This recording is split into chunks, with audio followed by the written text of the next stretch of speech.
Salve, salve guilda, sejam bem-vindos ao canal Marduk React. E o vídeo que a gente vem assistir aqui hoje é do canal Bruno Bandeira. Confirmado a linhagem de Zoro e Sanji, o clã Shimotsuki e o despertar dos genes mutantes explicado, que é do capítulo 1023 de One Piece aí que saiu essa semana. Bora sim, então galera, espero que vocês gostando desse react aqui do canal. Se estiverem gostando, não esqueça de deixar um like aí pra dar um apoio. Vamos ver o que ele vai comentar aí sobre esse capítulo. E sem mais enrolação, bora pro vídeo, travei aqui.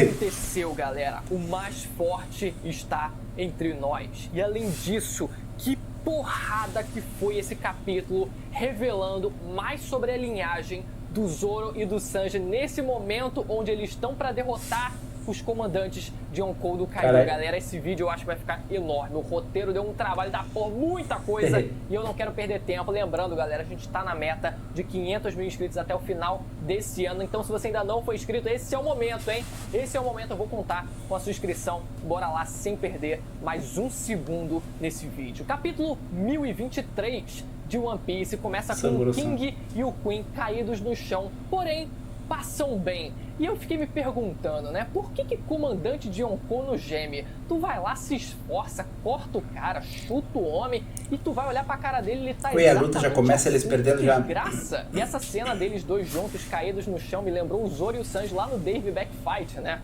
Oi, cozinheiro, você pode me dar um segundo, uma ajuda aqui? Pode me dar a mão? Um segundinho aqui?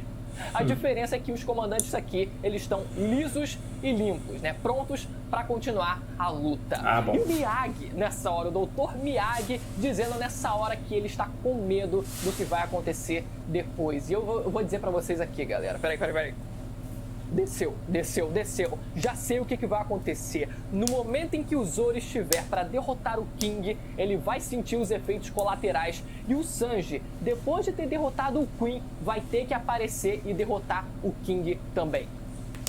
Caralho, Bruno hypando o Sanji. Tá tremendo. Logo depois, galera, e aqui a gente já começa a entrar em coisas profundas. O Marco, ele lembrando do Barba Branca, contando para ele uma vez, abre aspas, que Marijoa ficava no topo da Red Line, como a gente sabe, fica no topo da Red Line, mas que muito antes disso, o país dos deuses existia lá. Nossa senhora, galera, nossa senhora. Primeiro de tudo, a raça do King, onde eles moravam, realmente e literalmente era em cima da Red Line. A gente ficou na dúvida semana passada se era literalmente em cima da Red Line ou se era acima, como se fosse numa ilha do céu, por exemplo, né? E agora a gente tem isso esclarecido. Primeiro ponto. Segundo, por que Terra dos Deuses? Porque antes dos Tenryubito, se já era chamado de Terra dos Deuses, parece que houve aí uma substituição em quem realmente são agora, quem são agora os deuses desse mundo. Por que eles se chamavam de deuses também? Será que é porque eles vieram do espaço? Isso é o mais provável de ter acontecido, mas vamos seguir. Outro questionamento, por que o Barba Branca ter dito isso? Porque se fosse só algo, um senso comum, um conhecimento comum, né, como qualquer pessoa poderia saber, por que não o Marco dizer isso da própria fonte da cabeça dele também? Mas não, ele ter citado o Barba Branca é algo de extrema importância, porque o Barba Branca, ele sabia o segredo do século perdido e ele sabia... Então deve ter ligação com a conversa que ele teve com o Roger, quem sabe, antes do Roger se morrer?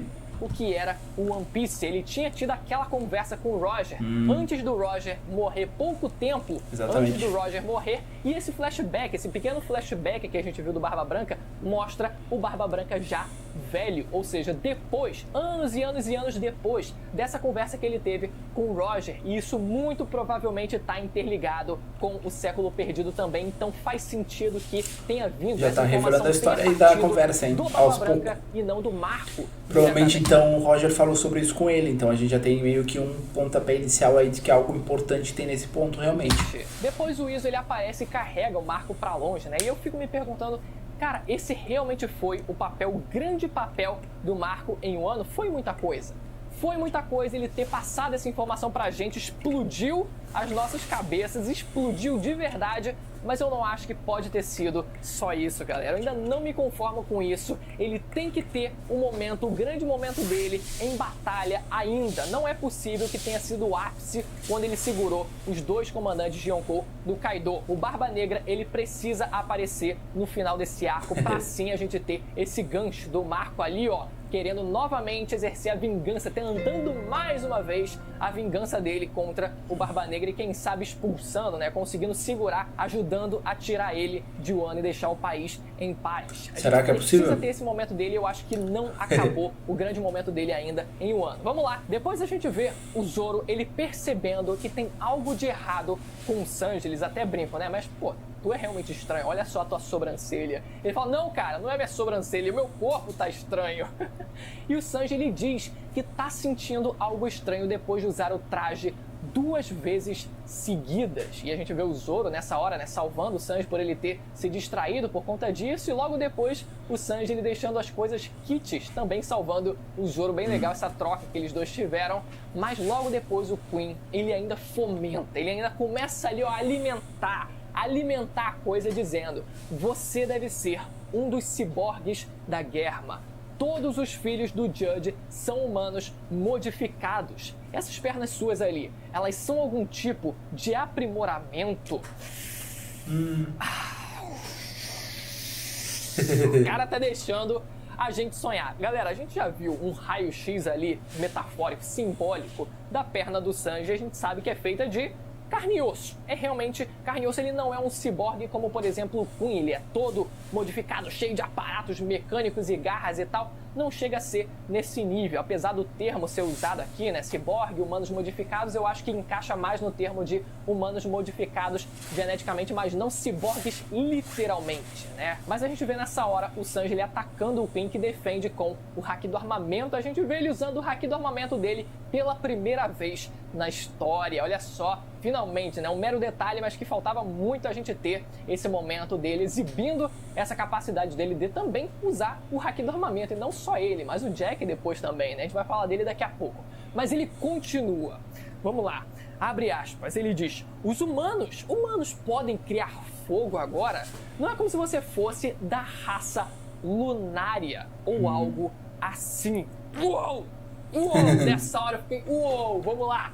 Uou! Vamos lá! Luna, vamos lá, galera. Lua. Primeiro sobre toda essa questão da raça lunária. Sobre tudo isso, depois a gente vai falar sobre o Sanji em si. Primeiro, se a gente considerar esse nome dessa raça lunária, a gente tem que considerar que Luna, em latim, significa lua. Olha só a coincidência aí, né? E mais, galera, o nome do povo do céu que a gente conhece era chamado de Bilka, que a gente vai retomar algumas informações. Antigamente, as 3 raças que a gente conhece, de Bilka, Xandia e Skypia, viviam juntos na lua para onde o Enel foi. O Enel, sendo um Bilkan, ele queria ir para a terra de onde os seus antepassados vieram. Faz algum sentido. Mas essa raça antigamente teve que sair da lua por falta de recursos e se dividiram em 3, sendo que só uma dessas raças manteve o nome original, que foi a raça de Bilka. Originalmente todas as 3 raças eram chamadas de Bilka, depois elas desceram para o planeta onde se passa a história de One Piece, elas se dividiram em 3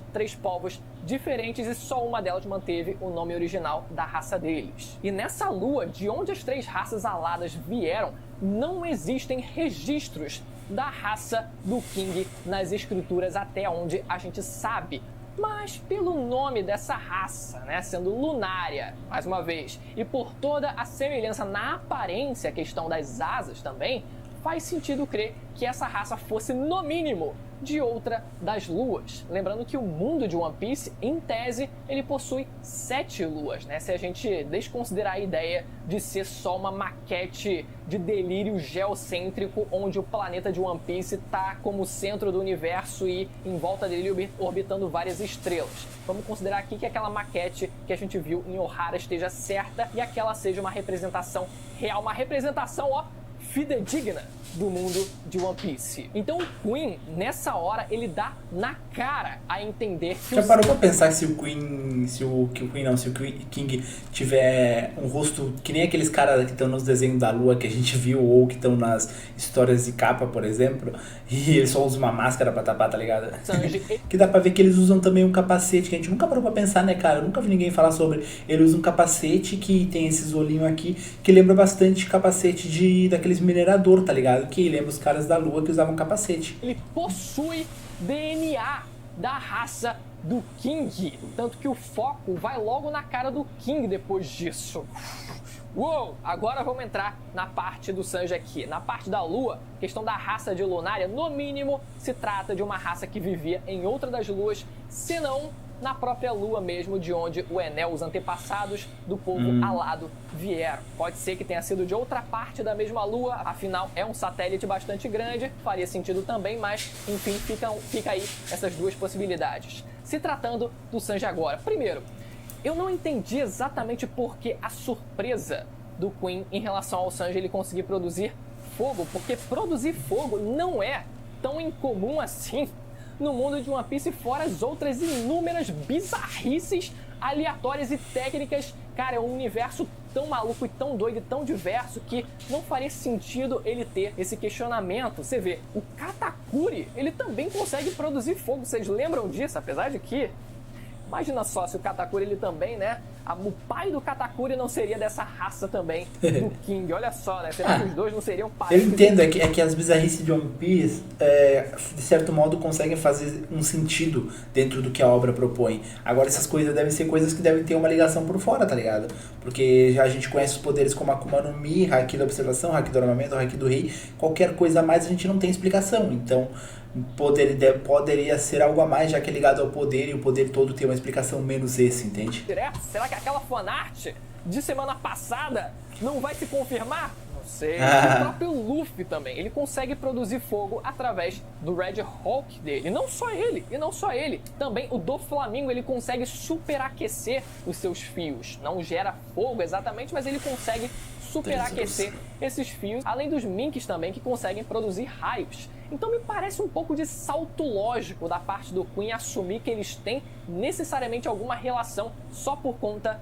dessa capacidade de produzir fogo. Tudo bem, o King ele tá lá do lado dele e ele é de uma raça de conjuradores de fogo, então talvez por estar perto do King, ter ali uma relação mais próxima, ele tenha feito essa comparação, né? O Ano ser um país fechado e tal, talvez ele não tivesse conhecimento de, caraca, o Katakuri consegue produzir fogo também. Pô, mas o Doflamingo consegue superaquecer os fios dele também. Mas me pareceu ainda assim um pouco de salto lógico pra gente ter essa informação indireta sendo passada pra gente. Mas o fato é, sim, o Sanji está cada vez mais perto de despertar os seus genes mutantes. E eu queria dizer que em 2017 eu estava lá e lancei essa também. Como eu falei, não foi originária minha a teoria, mas eu quis compartilhar aqui no canal 4 anos atrás. Está lá registrado, e se não bastasse, o Momo Maduro está aí confirmado também. Galera, vamos recapitular algumas informações aqui sobre a família Vinsmoke pra gente começar aqui, ó, a desmembrar e relembrar alguns argumentos que foram dados, que eu dei naquele vídeo também. Se liga, os filhos da família Vinsmoke, eles foram modificados geneticamente. Cara, esse tipo de Sanji de cabelo verde. Não, vários tipos de Sanji. E não possuírem emoções, com exceção da Reijo, que possuía sim emoções, mas ela foi modificada para não desobedecer o pai. E a gente sabe também que essas modificações, elas não são absolutas, já que a Reijo, lá no flashback, ela conseguia burlar a regra da desobediência quando ela foi e salvou o Sanji lá da cadeia, né, lá da prisão, e mandou ele sair de lá desesperadamente. E os homens, os filhos homens da família, que também demonstram sinais de emoção, mesmo que um mínimo sinal, como interesse sexual pela Nami no começo do arco, raiva, felicidade, quando eles se sentiam gratificados, né, quando eles faziam o pai deles felizes, eles ficavam felizes também com isso, e até mesmo um mínimo de É um Sanji empatia, formato quando Zoro. eles ajudaram o Sanji e até mesmo Fusão do Sanji com algumas Zoro. pessoas do bando também no final do arco. Isso não seria possível se eles fossem completamente 100% robóticos e não tivessem qualquer mínimo senso de emoção. Eles têm um certo grau. E no caso do Sanji, a gente sabe que a mãe dele tomou várias drogas para contrapor os efeitos dessa modificação do Sanji, para que ele não se tornasse um desses robôs também, né? E isso abre margem para o Sanji ele também ter obtido vantagem dessa modificação genética, mas que os remédios tomados pela mãe dele só tenham postergado essa ativação. Inclusive, algo muito importante, galera, uma fala muito importante é o Judge, quando ele percebe que o Sanji ele não demonstrou nenhum sinal de mutação genética, ele ainda é uma criança comum, ele fala, vamos esperar ele crescer, ou seja, naturalmente já existia a possibilidade dele despertar essas habilidades, essas mutações genéticas quando ele fosse mais velho. E olha só, isso prestes a acontecer agora. E talvez o efeito dessa mutação ele seja potencializado justamente através das emoções do Sanji, ou no mínimo, o Sanji ele fala que os poderes dele vêm através da paixão e tal, da força da paixão dele, só como uma forma de se afastar e se distanciar dessa relação que ele possa ter com genes mutantes da família dele. Existem essas duas possibilidades. Ou ele quer se distanciar e não quer aceitar lá no fundo que, na verdade, essas habilidades são provenientes da mutação genética dele, ou ele realmente consegue extrair esse potencial da mutação genética dele através das suas emoções. E isso seria resultado, claro, dessa confusão na genética dele por conta das drogas que a mãe dele tomou, que fizeram com que, na prática, talvez ele consiga extrair através das emoções dele esse potencial. Tanto que a gente sabe que o Sanji ele usa as suas emoções para aumentar as suas chamas, para aumentar o seu poder de fogo. Só de lembrar dos Okamas, ele consegue conjurar o Hell Memories. E eu até me pergunto como ele vai conseguir extrair emoções ainda mais fortes para conseguir aumentar ainda mais o poder de fogo dele. Eu cogitei que isso pudesse acontecer no arco de Holy Cake porque estava vindo à tona todas as memórias dele, todas as lembranças de tudo que ele sofreu na infância, faria sentido, só que isso não impede dele lembrar disso agora e extrair esse poder a partir dessas memórias agora, assim como uma atuação. Os atores, para chorar, muitas vezes relembram situações em que eles se sentiram muito tristes, emoções muito fortes, para assim eles colocarem em prática em cena. E isso pode acontecer também com o Sanji agora. E eu até me pergunto, será que o Sanji ele vai mudar a cor do cabelo dele? Afinal, o cabelo dele ele continuou loiro por conta dele não ter sido modificado geneticamente. Todos os outros filhos, ele tinham cabelos de outra cor, mas o Sanji não. Será que o cabelo dele vai ficar branco, por exemplo? Vai ficar, nossa, agora. Quando o personagem fica com cabelo branco, vocês já sabem, né? Só que, galera, o fato do Judge ele talvez ter usado o DNA da raça do King para ter aplicado no Sanji especificamente é algo que ainda me parece um pouco desnecessária, essa relação entre os dois, sabe? Porque os irmãos dele conseguem produzir laser, eletricidade e veneno. Então, se existe uma necessidade de você explicar, se agora a gente está vendo essa explicação de que, olha, o Sanji ele possui essas habilidades de fogo porque dentro dele possui DNA proveniente da raça do King, indiretamente o Oda ele tá jogando a necessidade de uma explicação para as outras habilidades dos irmãos. Então, de onde vem a habilidade de tiros de laser que o Ichiji ele possui? De onde vem a habilidade do Nid de conseguir produzir eletricidade? De onde vem a habilidade de veneno proveniente lá da Radio? De onde vem essas habilidades? São todas extraídas de outros lugares? Do Mazera? Do Kizaru? A gente não sabe de onde exatamente, mas meio que indiretamente cria essa necessidade de explicar. Bom, alguém já deve ter comentado sobre isso, mas eu falei alguns vídeos atrás, algum tempo atrás, em relação a isso, que eu achava que alguma coisa, isso tem alguma coisa com a ligação das Akuma no Mi. Eu acho que a criação das Akuma no Mi tem a ver com a criação de alguns povos ou com a existência de alguns povos. Eu acho que um dos segredos que eles quiseram, que a Marinha quis apagar da existência do século perdido é, quem sabe, a destruição e a matança de muitos povos para fazer a criação das Akuma no Mi, ou seja, extraíram poderes que hoje nós conhecemos como poderes aí que alguns personagens possuem, que fazem parte de alguns clãs, e esses clãs eles foram extraídos poderes e feitos desses poderes as Akuma no Mi, depois alguns outros modificados de alguma outra forma. Eu acredito que tenha sido dessa forma que as Akuma no Mi, por exemplo, foram criadas, e um dos segredos do século perdido tenha sido tipo o extermínio em massa de muitos povos por causa disso.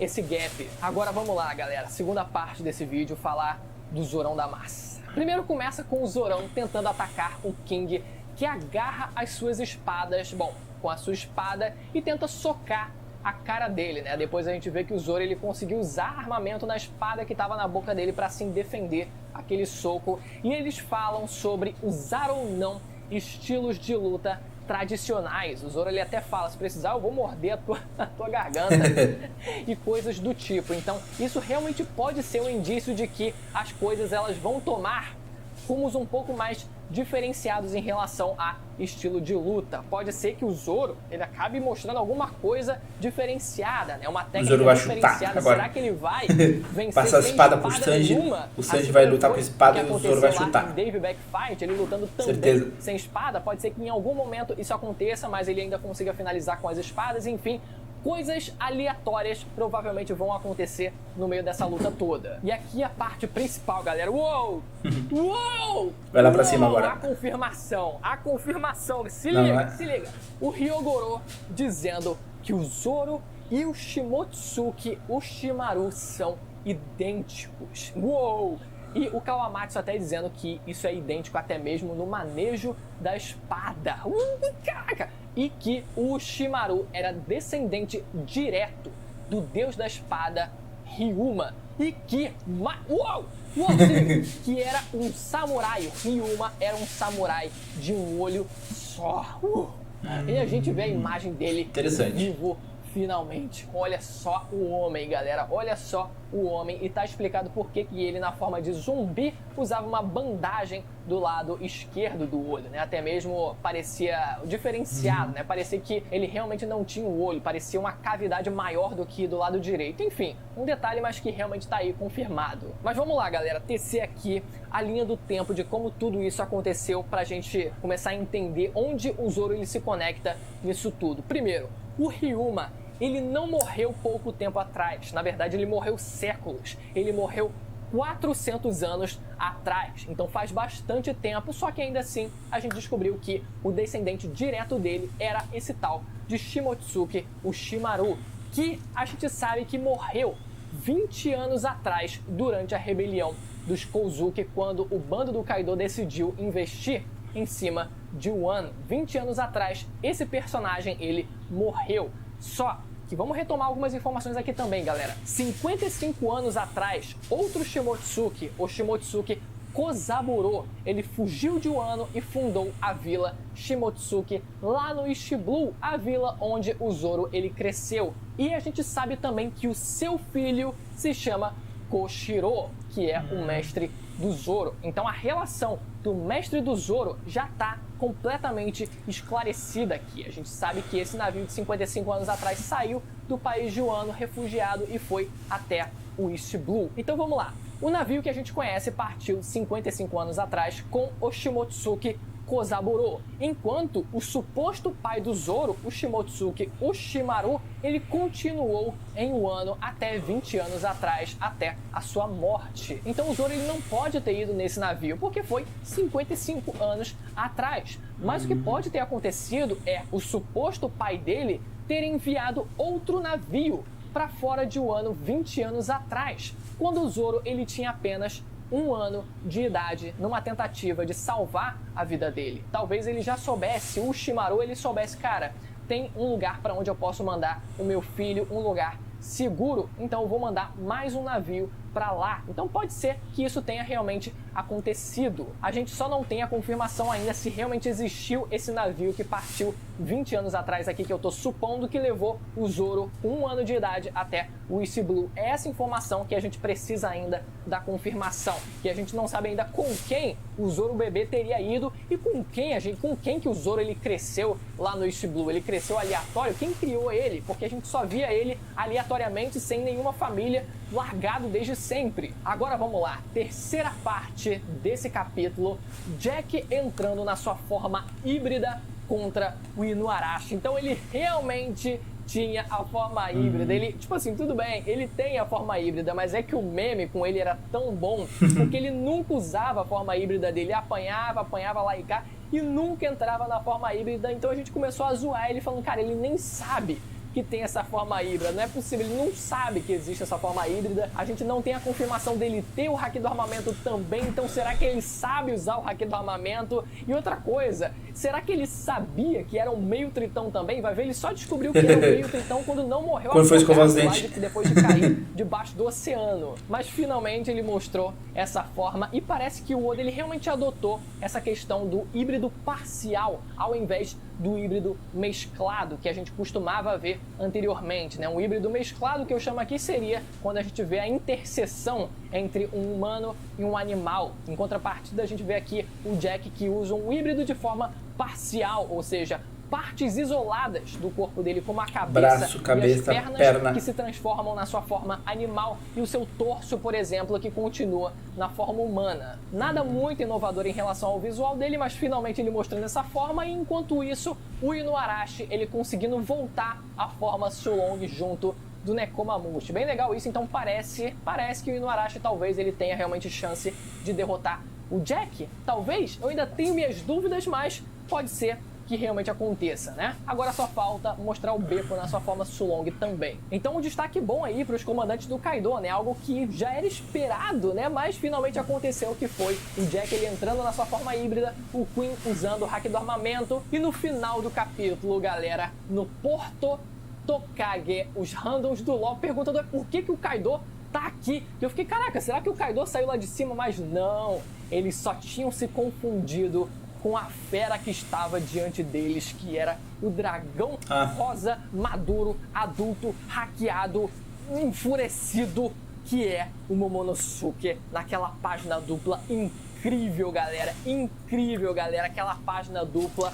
Nossa senhora, realmente confirmado aquele spoiler da capa colorida do capítulo 310, onde a gente vê o bando do Luffy num vestuário típico de samurai, com inclusive o logo dos Kozuki lá na roupa do Luffy e o dragão rosa gigante atrás dele também. Olha aí, né? Nunca duvidem das capas coloridas de One Piece. E a informação de que a Shinobi envelheceu ele por 20 anos, ou seja, ele agora tá com 28 anos, pelo menos na sua forma física, né? Na sua aparência. Eu sei, é um poder completamente gratuito, que não supre necessariamente, né, já que ele não vai ter um treinamento, toda a consciência e a experiência necessária para assim ele explorar todo esse potencial dele, mas eu entendo o argumento do Derek de que isso foi um poder, de certa forma, bastante gratuito ali, ó, toma de graça um power-up aqui. Tudo bem, entendo, mas é aquilo, você tem que enxergar com o coração, você tem que se deixar sentir, você tem que sentir o momento, e é isso que eu tô fazendo, galera. Eu vou passar um pano. Cadê? Tô sem pano aqui pra passar. E a Shinobu dizendo que ele parece o... Quem será que ele parece, hein? Eu digo pra vocês. Ele parece o Bruno Bandeira. Exatamente, o cara que acreditou na teoria até o fim. Ao contrário de vocês. Caralho, o Kuma tava atrás dele ali, mano, vocês não viram? Mas a gente não vê a forma humana dele, e isso é um joguinho do Oda, né? Porque a forma de dragão dele a gente já sabia que seria relativamente parecida com a do Kaido, não seria tão surpresa. Agora vai ter uma forma tinha híbrida, imagina. A capa Só colorida, falta. então vamos fazer um mistério maior com a forma humana dele, né? Óbvio que ele vai se parecer um pouco o Oden, vamos ver até que ponto que ele vai se parecer com o Oden na aparência, mas ainda assim o mistério maior tá nessa forma humana. Vamos torcer pra gente ver isso. Vamos ver se o Oda ele vai mostrar a forma dragão, a forma híbrida e depois a forma humana, ou se ele vai mostrar a forma dragão, depois a forma humana e por último a forma híbrida. Eu acho que essa vai ser a sequência ideal pra gente ver o Momonosuke, galera. Mas, como eu falei, Momonosuke adulto, acertado, e também o Sanji despertando seus genes, a sua mutação genética também acertado, galera. Tá virando rotina já. O que o Doutor Estranho acabou fazendo, né? O multiverso tá muito confuso. Lembrando, se você ficou até aqui, pelo amor de Deus, galera, se você ficou até aqui, você tem a obrigação de se inscrever nesse canal e ativar o sininho para não perder a notificação dos próximos vídeos, beleza? Nos vemos na próxima. Tchau. Top demais, mano. Top demais, cara. Muito interessante. Assim, no início do vídeo eu fiquei meio assustado porque eu pensei, cara, será que ele vai falar que o Momonosuke subiu lá em cima e bateu no Kaido, velho? Deu um soco no Kaido. Nossa, eu ia ficar muito triste, mano. Espero que não aconteça. Porque eu já falei que eu já tô meio cansadão dessa parada de alguém subir lá, bate no Kaido, dá uma porrada no Kaido, o Kaido não se defende, não faz nada, só pra mostrar que o cara pode ferir ele e que o cara consegue chegar a porta acima do Kaido pra dar um golpe. Essas paradas assim, aí depois o Kaido vai lá e derrota.